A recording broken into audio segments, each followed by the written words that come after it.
तो हम आज बात करेंगे। हमारे साथ बैठे हुए हैं शिक्षक हैं, कर्मचारी संगठन से जुड़े हुए पदाधिकारी हैं।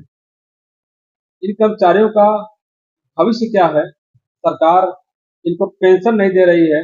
पुराने पेंशन को बंद कर दिया है, एनपीएस लाया, उसके बाद यूपीएस लेकर आ रही है। अब धीरे-धीरे चर्चा हो रही है कि सरकार नौकरी खत्म करने जा रही है। संविदा तो चल ही रहा है, उसका स्वरूप बदल करके अब दूसरे तरीके से आउटसोर्सिंग लाया जा रहा है, ठेके की नौकरी दी जा रही है। तो कर्मचारी, एक माता-पिता अपने बच्चों को काफ़ी त्याग करके, कर्जा लेकर के पढ़ाता-लिखाता है और अंत में वो पूरा जीवन यही सोचता है कि उसका लड़का जो है अच्छी नौकरी करेगा, 50,000, 1 लाख, 2 लाख महीने कमाएगा।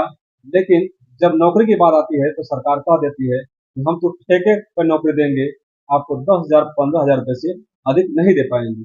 आप लोग पहले से नियुक्त हैं, फिलहाल ये नौबत आपके साथ नहीं होगा, लेकिन आपकी जो पीढ़ियाँ हैं, जो बच्चे हैं, उनको आउटसोर्सिंग की नौकरी करनी पड़ सकती है। अब तो यहाँ तक भी चर्चा हो रही है कि जो आईएएस हैं, डीएम हैं, पीसीएस जो हैं, अधिकारी हैं, उनको क्यों नहीं आउटसोर्सिंग पर रखा जा रहा है। इन्हीं सब मुद्दे पर आज हम चर्चा करने वाले हैं। आप काफ़ी संभ्रांत व्यक्ति हैं, शिक्षक हैं और कर्मचारी पदाधिकारी भी हैं। आपसे हम जानेंगे आउटसोर्सिंग का क्या नुकसान होने वाला है और इसका क्या भविष्य सरकार तलाश रही है, और आप अपने बच्चों का क्या भविष्य देख रहे हैं आउटसोर्सिंग नौकरियों में। तो सबसे पहले हम बात करेंगे, हमारे साथ मौजूद हैं प्रदेश संगठन मंत्री राजेश जायसवाल जी। आप बताइए, आउटसोर्सिंग जो सरकार चला रही है, बहुत बड़े पैमाने पर सभी भागों में करीब शुरू कर दिया गया है, इसके खतरे क्या हैं? क्या इतने पैसे में 10,000, 15,000 रुपए में ये कोई परिवार चल पाएगा? धन्यवाद। सेवा और एएनएमपीएस के बैनर तले हम लोग पुरानी पेंशन बहाली के आंदोलन के साथ साथ ही हम लोग निजीकरण का भी विरोध कर रहे हैं, क्योंकि 1947 के बाद भारत में जितनी भी सरकारी संस्थाओं का अस्तित्व आए, उन सभी सरकारी संस्थाओं ने भारत के निर्माण में अभूतपूर्व योगदान दिया। भारतीय रेलवे, भेल, गेल, ओएनजीसी, जितने भी हैं सरकारी, जितने भी बैंक हैं, सभी संस्थानों ने भारत के योगदान में, विकास के योगदान में भरपूर योगदान दिया। लेकिन विगत सन 2000 के आसपास से भारत में विनिवेश मंत्रालय का गठन करके और सभी सरकारी संस्थाओं को ये कहा गया कि ये सब घाटे में जा रहे हैं, जबकि उन्हीं सभी सरकारी संस्थाओं ने भारत का आज आधुनिक अर्थव्यवस्था को खड़ा किया। इसके बाद भारत की सभी सरकारी संस्थाओं को धीरे धीरे चरणबद्ध तरीके से उन्होंने निजीकरण करना शुरू कर दिया, निजी हाथों में बेचना शुरू कर दिया। जो सरकारी संस्थान को नहीं बेच पा रहे थे, उसमें उन्होंने सरकारी जो नियमित कर्मचारी थे उनको हटा करके वहां पर मानदेय के कर्मचारी ले आए, जिसको हम लोग संविदा कर्मी कहते हैं। वो संविदा कर्मी नियमित कर्मचारियों की अपेक्षा लगभग 15 से 20% वेतन पर ही वो काम करने के लिए मजबूर हैं, क्योंकि उनके पास भारत में जब कोई संस्थान बचेगा ही नहीं, कोई संस्थान रहेगा ही नहीं, तो मजबूरी है कि हमको उसी वेतन पर काम करना पड़ेगा। आज वो 10 से 15,000, 5 शुरुआत तो बहुत कम हुई थी, लेकिन आज 10,000, 15,000 में उसमें भी लाखों आवेदन आते हैं, क्योंकि सरकारी संस्थान बचे ही नहीं, सब उनको निजीकरण किया जा रहा है। तो ऐसे में 10-15,000 पर भी भारी संख्या में आवेदन आते हैं, उस पर वो अपना अपना व्यक्तिगत खर्चा नहीं निकाल पाते, अपने परिवार के मकान बनवाना, शादी विवाह करना और बहुत सी ऐसी सामाजिक जरूरतें हैं जो उसको वो पूरा नहीं कर पाता है। अंत में वो संविदा कर्मचारी कुछ समय तो उत्साह के साथ काम करता है, साल, 2 साल, 3 साल बाद, उसके बाद अंत में वो सरकारी कार्यालयों में एक जो भ्रष्टाचार का जो सिस्टम आ गया है, वो पहले नहीं था नियमित कर्मचारियों में, लेकिन इधर संविदा, और जब से संविदा के बाद निविदा आ गया, टेंडर की प्रक्रिया, इसमें भ्रष्टाचार कार्यालयों में चरम पर हो गया है, क्योंकि वो सीधे सीधे खुल के कहता है कि सर मेरा इतना वेतन में नहीं हो पाएगा। अभी जौनपुर का एक मामला वायरल हुआ है, उसमें साफ साफ कह रहा है कि हम इस अधिकारी के अधीन काम करते हैं, जितना पैसा हमको मिलता है उसमें से सबको बराबर बराबर बांटा जाता है, हमको कम बांटा जाता है, जिस पर वहां के जिला स्तर के अधिकारियों ने भी उस पर साइन करके जांच कराने के लिए लिखा है। तो इस तरह से जो नियमित कर्मचारी हैं वो एक अच्छा वेतन मिलता था उनको और अच्छे से कार्यों को संपादित करते थे। आने वाले समय में संविदा और निविदा, ये जो व्यवस्था चल रही है, धीरे धीरे सभी पद जब नियमित खत्म हो जाएंगे, जब पूरी व्यवस्था इनके हाथों में आ जाएगी, संविदा और निविदा, तो आने वाले समय में सभी कार्यालयों में भ्रष्टाचार इतना चरम पे हो जाएगा कि पूरी भारत की जो सरकारी संस्था एकदम से चरमरा के बैठ जाएगा। जिससे ये देश में आने वाले समय में बहुत बड़ा गंभीर संकट है। इसी का एक ताजा नमूना आपको देखने को मिल जाएगा निविदा का। तो सेना में भी प्रवेश हो चुका है कॉन्ट्रैक्ट बेसिस पर, जिसको वो अग्निवीर भर्ती के नाम से जानते हैं। आने वाले समय में अग्निवीर भर्तियों की क्या दशा होगी, आप देख रहे हैं कि उनको मरने के बाद, उनको जो है शहीद होने के बाद, उनको शहीद का दर्जा भी नहीं दिया जाता है, उनको पेंशन भी नहीं दिया जाता है, और उनको बहुत सारी सुविधाएं उनको नहीं दी जाती हैं जो कि पूर्व सैनिकों के शहीद होने पर दी जाती है। हमारे साथ मौजूद हैं अटेवा के मंडल अध्यक्ष नवीन श्रीवास्तव जी। आपसे जानेंगे कि जो निविदा वाली नौकरी बता रहे हैं आप, उसके क्या खतरे हैं, उसका क्या भविष्य है?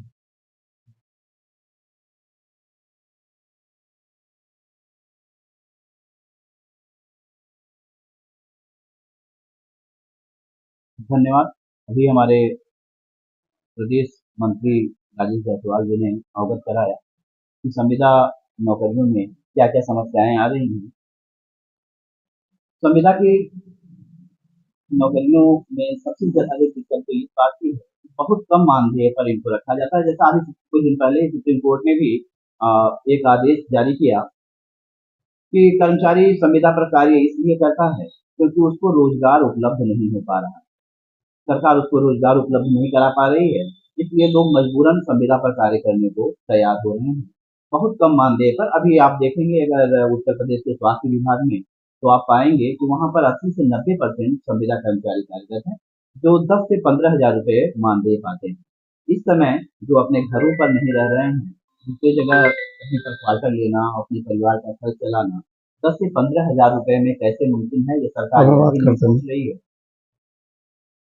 सबसे बड़ी दुर्दशा संविदा कर्मचारियों की यह है कि मानदेय कई माह तक नहीं मिलता है उन्हें। जैसे कि अभी हमारे यहाँ, मैं माध्यमिक का जिलाध्यक्ष हूँ जनपद महाराजगंज का, हमारे यहाँ संविदा पर आउटसोर्सिंग के माध्यम से कुछ चपरासी रखे गए, सफाई कर्मी रखे गए विद्यालयों में। 10 से 12 महीने बीतने को हैं और उनको आज तक कहीं पर 1 महीने का वेतन मिला और कहीं पर 1 रुपए का भी मानदेय प्राप्त नहीं। ऐसे में वो कैसे अपना जीवन यापन कर रहे हैं, बार बार वो हमसे कहते हैं, हमसे भी कहा जाता है उनके द्वारा कि आप जो है थोड़ा प्रयास करें कि हम लोगों का मानदेय समय पर आता रहे, और हम प्रयास भी करते हैं। कई बार हमने डीआरएस के माध्यम से चिट्ठी भी लिखवाई, लेकिन मानदेय उनको कंपनी के द्वारा दिया जाना है, क्योंकि आउटसोर्सिंग माध्यम से मिलते हैं और कंपनी उनको मानदेय देगी और वो कंपनी मानदेय उनको दे नहीं देगी। तो ऐसे में बड़ी दुर्दशा का शिकार है संविदा कर्मी और आउटसोर्सिंग कर्मी दोनों। ये दो तरीके, तो मतलब सरकारी कर्मचारियों को कई हिस्सों में बांटने के लिए सरकार अलग अलग तरह के प्रयास लगातार कर रही है। एक तरफ जो सरकारी कर्मचारी हैं वो दूसरे सरकार द्वारा संविदा पर रखे गए जो काफी कम मानदेय पाते हैं, और तीसरे जो कंपनियों के द्वारा रखे गए जिनको हम आउटसोर्सिंग माध्यम से रखा हुआ कहते हैं। तो ये 3 भागों में कर्मचारियों को बांट दिया है। अब इतने कम मानदेय पर गुजारा करने के लिए उनको कहीं न कहीं भ्रष्टाचार का जो है सहारा लेना पड़ता है। जो भी कार्यरत लोग हैं और कहीं पर भी मौका पाते हैं तो वो भ्रष्टाचार का सहारा लेते हैं, जिससे कि उनका जीवन यापन, उनके परिवार का जीवन यापन ठीक ढंग से हो सके। और ये इसी कारण जो है संविदा और जो है आउटसोर्सिंग माध्यम के जो कर्मी हैं वो सरकार की जो है योजनाओं को सही तरह से सामने नहीं रख पा रहे हैं, नहीं ला पा रहे हैं, क्योंकि वो मजबूर हैं, उनको बहुत कम मानदेय दिया जाता है। अब हम जानेंगे अटेवा पेंशन बचाव मंच के जिलाध्यक्ष जी हैं टीपी सिंह जी। आप बताइए कि आउटसोर्सिंग कर्मचारी हैं, उनका मानदेय कितना होना चाहिए? मैं तो ये कहता हूँ कि किसी भी, पहले नंबर कि हम लोग पूरी तरीके से आउटसोर्सिंग का विरोध करते हैं, ये होना ही नहीं चाहिए। देश के लिए घातक है, स्वयं के व्यक्ति के लिए घातक है। अगर आप किन्हीं कारणों से रख भी रहे हैं, हालांकि कोई कारण मुझे नजर नहीं आता, कम से कम 50,000 रुपए, 30,000 रुपए जो न्यूनतम है, आप उसकी कम से कम सरकार को रखनी चाहिए। और सरकार एक बात की रोना रोती है, देश में पैसा नहीं है, देश में पैसा नहीं है। आप सबको आपके माध्यम से मैं बताना चाहता हूँ कि एक आरटीआई के द्वारा खुलासा हुआ, उस आरटीआई में खुलासा हुआ कि 16 लाख करोड़ पिछले साल में बड़े उद्योगपतियों को सरकार ने माफ किया। 16 लाख करोड़, आपको जान के हैरानी होगी।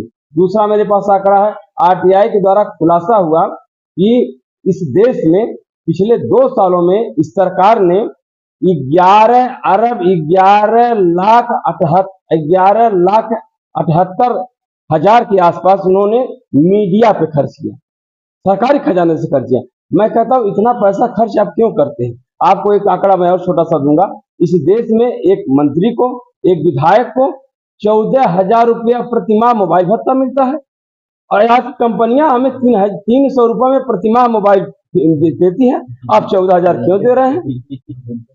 बात है, एक विधायक, एक सांसद जी को, एक मंत्री, एक सांसद जी को कैंटीन में खाना खाने के लिए मात्र 5 रुपए है। आखिर इतनी सुविधाएं विशेष वर्ग को आखिर क्यों दो जा रही है? निश्चित तौर पे देश का पैसा कुछ मुख्य लोगों के, धारा से जुड़े लोगों पे लुटाया जा रहा है, और इस देश को ये बताया जा रहा है कि देश के पास पैसा नहीं है। हमारे साथ बैठे हुए हैं जूनियर सिटीजन संघ के जिला उपाध्यक्ष विद्यासागर जी। आप बताइए, आउटसोर्सिंग नौकरी है, उसका भविष्य क्या है? धन्यवाद सर। हम आपके माध्यम से सरल शब्दों में ये बताना चाहेंगे, आउटसोर्सिंग, आउट का मतलब बाहर, स्रोत, सोर्सिंग यानी कभी भी बाहर किया जा सकता है। आउटसोर्सिंग का सेंस इनका यही है कि कभी भी आपको बाहर किया जा सकता है। कभी भी बाहर क्यों करेंगे? क्योंकि आपके पास कोई हक नहीं है, कोई अधिकार नहीं है, कोई आप आंदोलन नहीं कर सकते हैं। आप जो है कभी भी कोई अपनी मांग को जो है धरना के माध्यम से नहीं कर सकते हैं। आप जब भी कुछ करेंगे अपने कंपनी के मालिक के साथ बात करेंगे, अपनी आपत्ति कंपनी के मालिक को जताएंगे। और कंपनी का मालिक कौन है? सरकार का बॉडी है, सरकार का चहेता है। जो सरकार चाहेगी वो कंपनी का मालिक करेगा। तो इस तरह से बहुत खतरा है। एक तो हमारे देश के लिए भी खतरा है। हमारी जितनी सरकारी संस्थाएं हैं, सारी संस्थाएं धीरे धीरे आउटसोर्सिंग के माध्यम से सब जकड़ती चली जा रही हैं। शायद ही कोई अब विभाग आने वाले 1 दशक में बचेगा जिसको हम कह सकते हैं कि हम सरकारी नौकरी पर काबिज हैं। कोई सरकारी नौकरी रह ही नहीं जाएगा। अब नौकरी केवल वही रहेगा, जब चाहे तब निकाल दो, जब चाहे तब भर्ती कर लो।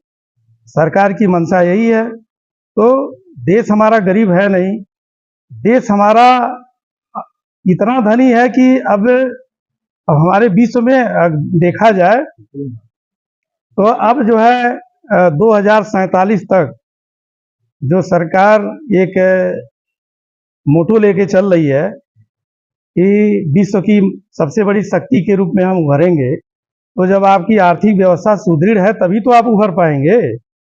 इसका मतलब आप जो है आर्थिक रूप में कहीं कमजोर नहीं है, आज भी नहीं है, आने वाले कल में भी नहीं रहेंगे। तो हमको क्यों आप कमजोर कर रहे हैं? हम तो देश के लिए बहुत कुछ कर रहे हैं। देश के लिए हम समर्पित हैं, तन से, मन से, धन से, और पूरा न्यौछावर करते हुए हमारे जितने युवा साथी हैं सब जो है पूरी ऊर्जा उसमें खपा रहे हैं। तो आप क्यों जो है आउटसोर्सिंग लाएंगे? आप पूरा नौकरी दीजिए। आप अभी सैनिक भर्ती में जो ये अग्निवीरों की भर्ती आप 4 साल के लिए किए, उनका भी भविष्य खत्म हो गया। 4 साल में वो कहाँ जाएंगे? उनका कोई भविष्य नहीं रह जाएगा। आप उनको कोई पावना भी नहीं देंगे, आप उनको कोई किसी भी प्रकार का जो है पेंशन भी नहीं देंगे, मरने के बाद शहीद का दर्जा भी नहीं देंगे। तो क्या देंगे आप? आप महाशक्ति के रूप में उभरिए, ये हम लोग भी चाह रहे हैं, लेकिन सबको लेकर के चलिए। सबका साथ सबका विकास आपका एक नारा है, तो उसका आप धरातल पर भी दिखाइए। आउटसोर्सिंग का मतलब आप खत्म करते चले जा रहे हैं। अभी सरकारी पुलिस भर्ती की जो परीक्षाएं हुई हैं, जितने सरकारी कॉलेज से केवल वहीं सेंटर डाला गया। अगर पारदर्शिता नहीं होती, विश्वास नहीं होता, तो आप सरकारी विद्यालय में सेंटर क्यों डालते हैं? इस तरह से हम देख रहे हैं कि सरकार की जो मंशा है, जो पूंजीपति वर्ग है, केवल उसी को खुशहाल किया जा रहा है। और जो पूंजीपति है, जो बड़े बड़े उद्योगपति हैं, कर्ज पर कर्ज लिए जा रहे हैं। और जब भारी कर्जा होता जाएगा, आने वाले समय में एक कर्जा उनका एक सिरे से माफ कर दिया जाएगा, कर्जा उनका शून्य हो जाएगा, पूंजीपति जो है खरबपति हो जाएगा, उसका विश्व पटल पर उसका नाम आएगा, सबसे बड़े पूंजीपति हो गए। और जो गरीब है वो गरीब और गरीब ही होता जाएगा। आप बताइए, आप सोचें के बारे में क्या सोचते हैं? आउटसोर्सिंग की व्यवस्था जो है, क्योंकि अब आउटसोर्सिंग धीरे धीरे वही पाँव पसार रहा है, और स्थायी नौकरियाँ सब रिक्तियाँ उसे पड़ी हुई हैं, सरकार भर्ती नहीं कर रही है। अब हर विभाग में जो भी पद आ रहे हैं आउटसोर्सिंग पे आ रहे हैं। अब आपके बच्चे होंगे, क्या आउटसोर्सिंग नौकरी करेंगे? सबसे बड़ी समस्या तो कोई भी पिता होता है, एक किसान का है, अपने बच्चे को कितनी परिस्थिति में कैसे अपना पेट काट के पढ़ाता है, बड़ा करता है और एक इंजीनियर बनाता है। काफ़ी पैसे आजकल कॉलेजों में खर्च हो रहे हैं। उसके बाद जब वही इतनी पूँजी खर्च करने के बाद अगर 10,000 में अगर कहीं जॉइन करता है आज के टाइम में आउटसोर्सिंग में, तो पूरी तरह से जो है युवाओं के लिए या छात्रों के लिए ये व्यवस्था पूरी तरह से बेकार व्यवस्था है। इसमें हुआ क्या, पहले गवर्नमेंट ने जब विरोध किया, लोगों ने देखिए लगा के परमानेंट है, तो ये धरना प्रदर्शन, इसके बाद जो है संविदा आया और संविदा के बाद आउटसोर्सिंग की हम केवल टेंडर लेंगे जो है किसी कंपनी से, टेंडर लेने के बाद जो अगर हमसे विरोध नहीं करेंगे, और सबसे बड़ी समस्या ये है इसमें आउटसोर्सिंग में कि अगर मान लीजिए आपके पास टेंडर हम लिया और कल की दूसरी गवर्नमेंट आई और टेंडर इनको दे दिया, तो इन्होंने अपना पूरा रखा हो, जो बेरोजगार हो जाएंगे और फिर जाएंगे कहाँ? जब उनकी उम्र 40 साल हो जाएगी तो किसी नौकरी भी लायक नहीं होंगे, उनकी जिंदगी तबाह हो यहाँ मैं जाएगी। टोकूंगा आपके लोकसभा चुनाव 2024 में अभी सूचना से बड़ी ठीक पहले आंगनबाड़ी कार्यकर्तियों की भर्ती की और उसकी भर्ती अभी तक नहीं हो पाई। आवेदन लिया गया, भर्ती नहीं हो पाई और हाल ही में आंगनबाड़ी उसी विभाग में और एजुकेटर के तौर पर आउटसोर्सिंग को भर्ती की जा रही है। उसका मानदेय 2,313 रुपया प्रतिमाह सरकार ने किया है और आंगनबाड़ी कार्यकर्ता कितना पाती है? 5,55 रुपये पाती है। उससे दुगुना आउटसोर्सिंग को भर्ती करके देने जा रहे हैं और इसका विरोध आंगनबाड़ी कार्यकर्तियां कर रही हैं। तो धीरे धीरे विभाग खत्म होते जा रहे हैं। कहीं आंगनबाड़ी कार्यकर्तियों को बाहर तो नहीं किया जाएगा, वही काम वो करेगा लेकिन पूरा तनख्वाह लेगा। ये सब बातें हैं आउटसोर्सिंग पे हमारे साथ मौजूद हैं यहाँ पर कोषाध्यक्ष राघवेंद्र गुप्ता जी, आपसे जानेंगे कि आउटसोर्सिंग की जो खतरे हैं क्या हैं। सर, मैं आपसे कहना चाहूँगा कि हमारे भारत देश में जब संविधान का निर्माण हुआ, उस संविधान में बाबा साहब अम्बेडकर ने अपनी दूरदर्शिता का प्रयोग करते हुए हमको अधिकार दिया कि निम्न वर्ग का और मध्यम वर्ग का जो बच्चा होगा वह शिक्षा के हथियार के तौर पर, शिक्षा की ताकत के तौर पर वह एक नौकरी पाएगा और उस नौकरी से अपने और अपने जो भी कुंडे हैं उस कुंडे को विकसित करेगा, उसको आगे लेके जाएगा। लेकिन जिस तरह से ये हमारे आईएएस अधिकारी, हमारे जो मंत्री हैं, हमारी सरकार जो सरकारें चल रही हैं और जो आईएएस अधिकारी ये वर्तमान में व्यवस्था ला रहे हैं ठेके, हमको इसे आउटसोर्सिंग नहीं करेंगे सर, इसे ठेके प्रथा कहेंगे। इस ठेके प्रथा के तौर पर हम एक विशेष व्यक्ति को चुन लेंगे जो हमारा ठेकेदार होगा और उसी के जो जाने पहचाने लोग होंगे वह उन्हीं को नौकरी देंगे, सबको अधिकार नहीं मिलेगा। इस आउटसोर्सिंग की सबसे बड़ी कमी यह है कि इस माध्यम से हम सबको एक साथ अधिकार नहीं दे सकते हैं कि आप भी इस नौकरी में चुनने को पात्र हो जाएंगे। जबकि हमारी जो सरकारी नौकरी होती थी उसमें हम एक चाहे अमीर का बच्चा हो, चाहे मध्यम वर्ग का हो, चाहे निम्न वर्ग का हो, सबको एक साथ अधिकार होता था कि वह आवेदन करेगा, वह चुना जाएगा। आउटसोर्सिंग में जितने भी डीएम साहब लोग हैं, एसपी साहब लोग हैं, कहने का मतलब चाहे विधायक हो, मंत्री हो, उनके जो परिचित लोग होंगे वही ठेकेदार होंगे और उनके जो परिचित के लोग होंगे वही हमारे आउटसोर्सिंग के कर्मी होंगे। अभी मैं बताऊंगा आपको, अभी मैं बात करूँ आंगनबाड़ी में भर्ती आ रही है और एजुकेटर की एक विभाग भर्ती आ रही है, विभाग सरकारी की बात तो वो कह रहे हमको नहीं मालूम है कि कैसे कैसे हो रहा है। विभाग को भर्ती होना है, एजुकेटर नहीं मालूम है। आप सही बता रहे हैं कि ऊपर से भर्ती हो जाएगा आउटसोर्सिंग में और जो रोजगार है वो कुछ लोग ही प्राप्त कर पाएंगे। खुद ही भर्ती ना हो करके शायद होता और उसका जो साइड चलेगा जो जब चाहेंगे, जब उसका अगर करना होगा तभी चलेगा, बाद में बंद हो जाएगा, आप नहीं कर पाएंगे। बिल्कुल, बिल्कुल। ये जितने भी हमारे सामान्य युवा हैं जो चाहते हैं कि नौकरी पाए, उनके लिए पूरी तरह से आउटसोर्सिंग कहने का मतलब ये सिर्फ नाम है कि हम नौकरी देंगे, लेकिन जो साधारण युवा है, जो सामान्य युवा है, उनको नौकरी मिलने ही वाली नहीं है। नौकरी उन्हीं को मिलेगी जो उनके परिचित होंगे, जो उनके रिश्तेदार होंगे, बस उन्हीं को नौकरी दी जाएगी और आने वाले समय में जो प्रभावशाली लोग हैं सिर्फ नौकरियां उन्हीं तक रह जाएंगी। जो साधारण लोग हैं, जो मध्यम वर्ग लोग हैं, ये उनके साथ बहुत बड़ा छलावा होने जा रहा है और इससे हमें और आप सबको समझना होगा। सरकारों को हम कहते हैं, हमारे माननीय मुख्यमंत्री जी, अगर आप जन कल्याणकारी हैं, अब ये योजना लाना चाहते हैं तो आउटसोर्सिंग को बंद करिए, क्योंकि ये जो मध्यम वर्ग है और जो निम्न वर्ग है उसके साथ पूरी तरह से छलावा है, उनकी पीठ पे कुठाराघात किया जा रहा है। और आपके माध्यम से हम सरकार से भी आग्रह करना चाहेंगे कि एक्शन लें, कठोर एक्शन लें, और जो भी सरकारी कर्मचारी हैं उनकी जो सरकारी नौकरियां हैं उन नौकरी को बहाल करें, और जो हमारी पुरानी पेंशन है उस पुरानी पेंशन को भी बहाल करें। बहुत बहुत धन्यवाद। फिर अगले मुद्दे पर बात करेंगे आपसे।